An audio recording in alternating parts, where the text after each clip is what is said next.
जळगावच्या पाचोर्यामध्ये उद्या उद्धव ठाकरेंची जाहीर सभा होतीये। मात्र या सभेआधीच ठाकरेंना मोठा धक्का बसलाय। जळगावात उद्धव ठाकरेंचे अवैध बॅनर पोलिसांनी हटवले। उद्धव ठाकरेंच्या स्वागताकरता शहरात ठिकठिकाणी कार्यकर्त्यांनी बॅनर लावले होते। मात्र अवैध बॅनरवरून कायदा सुव्यवस्थेचा प्रश्न निर्माण होऊ नये याकरता पोलीस प्रशासनाने हे बॅनर हटवले आहेत। आगामी निवडणुकांमध्ये भाजपमध्ये सुजय विखे आणि राम शिंदे यांच्यात वाद रंगल्याची चर्चा आहे। भाजप आमदार राम शिंदे यांनी लोकसभा निवडणुकीसाठी आपणही इच्छुक असल्याचं म्हटलं होतं। त्यानंतर सुजय विखे आणि राम शिंदे यांच्या सुप्त वाद असल्याची चर्चा राजकीय वर्तुळात सुरू झाली आहे। याबाबत सुजय विखे यांना विचारलं असता मला कोणी व्यक्ती खासदार असेल हे तितकं महत्त्वाचं नाही, मात्र नरेंद्र मोदी देशाचे पंतप्रधान असतील हे महत्त्वाचं आहे असं वक्तव्य त्यांनी केलं। आम्ही सगळे भारतीय जनता पार्टीचे कार्यकर्ते आहोत, या नात्यानं आमच्यामध्ये कोणतीही स्पर्धा नाही। आम्ही 2024ला नरेंद्र मोदींना प्रधानमंत्री करण्याकरता पंतप्रधान करण्याकरता जे काही कष्ट करावे लागतील ते एकत्र येऊन करणार आहोत। मी कुठल्या पदावर असायला पाहिजे अशी माझी काही अपेक्षा नाहीये असं खासदार सुजय विखे म्हणाले।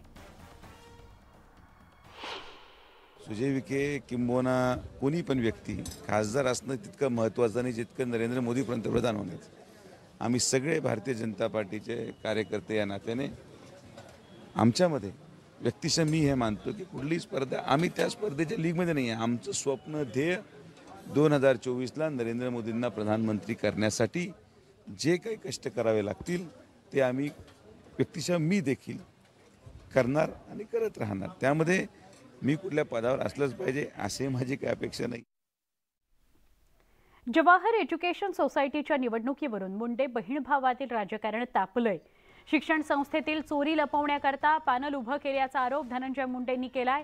मागच्या लोकांनी कुणाच्या खात्यावर किती पैसे टाकले त्याचे पुरावे माझ्याकडे आहेत असं ते म्हणाले। धनंजय मुंडे यांनी वैद्यनाथ विकास पॅनलच्या माध्यमातून पंकजा मुंडे यांना कडवं आव्हान दिलंय। प्रचाराचा नारळ फोडत धनंजय मुंडे यांनी घणाघाती टीका केली। पुढचं पॅनल फक्त शिक्षण संस्थेतील चोरी लपवण्याकरता उभा आहे असं ते म्हणाले। समोरचा पॅनल जो उभा आहे का उभा आहे? फक्त त्यांची चोरी लपवण्यासाठी, फक्त चोरी लपवण्यासाठी, दुसरं काय कारण? आणि कदाचित एक उमेदवार जर विरोध मिळाला नसता तर आपण नसता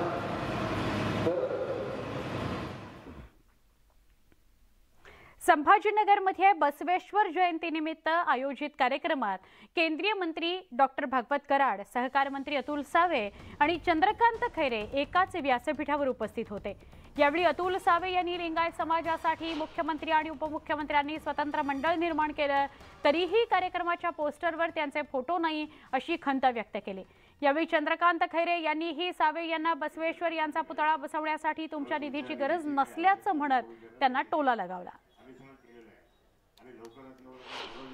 अरे गावात तुम्ही बॅनर लावायला पाहिजे होते, आजच्या दिवशी बॅनर लावायला पाहिजे होते। धन्यवाद म्हणून तुम्ही राजकीय बॅनर नका लावू, मला दुःख आहे त्याचं।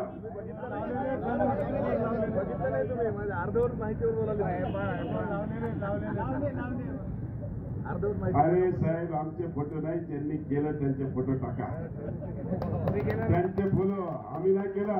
माननीय मुख्यमंत्री एकनाथजी शिंदे साहेब आणि माननीय उपमुख्यमंत्री देवेंद्र फडणवीस साहेबांनी केलेलं आहे, त्यांच्या नावाने कमीत कमी जोरात टाळ्याचा आवाज असा केला। या ठिकाणी मला सांगायचं की अतुलजी बोलले की आपल्याला तो पुतळा बसवायला राहिला। पुतळ्याचं डॉक्टर साहेब मी तुम्हाला सांगतो की टेंडर सुद्धा निघालेलं आहे, त्यामुळे तुमच्या निधीची काही आवश्यकता आम्ही पडू देणार नाही। तिथे आम्ही सगळं केलेलं आहे आणि लवकरात लवकर, कारण परवा दिवशी मी कमिशनला जाऊन भेटून त्यांना सांगितलं